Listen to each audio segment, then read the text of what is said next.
Hey everybody, it's Jason with Parallel Reality coming back with you here today with an article from The Federalist dated August 30th, and it says Jim Jordan subpoenas anti-free speech group over censorship collusion with Biden regime. Because that's what's going on now, is that we need to protect everybody's feelings. So we have all of these groups trying to censor your God-given right to say whatever the heck you want to say, really.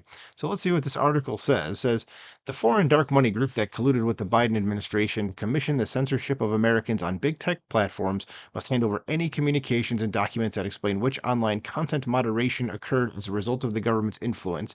A new subpoena from Republican Representative Jim Jordan says. Yeah, it's funny how our own government is working against the Constitution, but then they like to come out and be like, "Oh no, we're totally doing all the right stuff." Yeah, okay, sure, uh-huh. As the House Judiciary Committee decided to pursue information from the Center for Countering Digital Hate, the CCDH, the think tank that tried to get the Federalist deplatformed in 2020. I remember that. Thanks to the stunning censorship admissions discovered in the Missouri versus Biden case. Says it is necessary for Congress to gauge the extent to which the federal government or one of its proxies worked with or relied upon CCDH to censor speech, Chairman Jordan wrote in the subpoena's accompanying letter to the CEO, Imran Ahmed. So the scope of the committee's investigation includes intermediaries who may or may not have had a full understanding of the government's efforts and motivations. The committee's investigation, Jordan explained, stems directly from its desire to develop effective legislation that would prevent the federal government from demanding the silencing of millions of Americans. So Jordan first asked CCDH on August 3rd to turn over the documents, communications, and grant paperwork that would inform the committee's investigation into the Biden regime's speech suppression campaign. So I'm guessing, I mean, we're a month later and it's, what is this, not happening, or is this just new?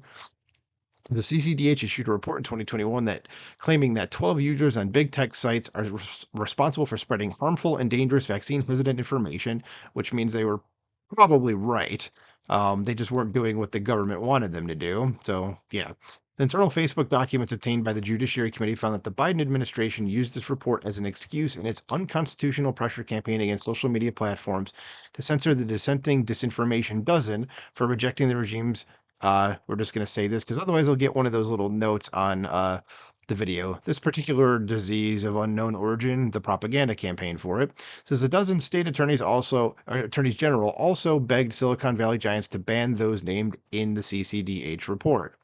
Says then White House Press Secretary Jen Psaki admitted that the Biden administration was already colluding with corrupt big tech oligarchs to boost U.S. Surgeon General Dr.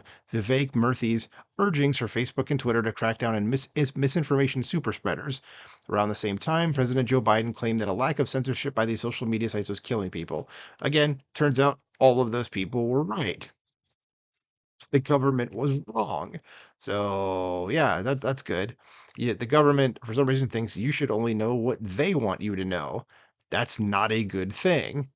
Says even though it has publicly admitted to what the committee calls directly engaging with the executive branch and social media companies, CCDH explicitly refused to hand over any information detailing its relationship with censors and the federal government. And by declining to produce anything of substance in response to the committee's request, CCDH is hindering the committee's ability to fulfill its constitutional oversight obligations, Jordan noted. Now, the CCDH has until the end of September to cough up evidence of its censorship scheme or face the wrath of the Judiciary Committee and weaponization subcommittee. Like, what can they do though? I mean, I honestly God do not know. Like, if they don't provide the information, what happens? If anybody out there is listening to this that knows, I mean, let me know because I'd be very curious to know like what happens if they don't provide the information. But it's always nice to know that the government is working directly against the interests of the American people and saying that we don't want you to be able to say things or see things that we don't want you to know. And again, that's just not a good thing.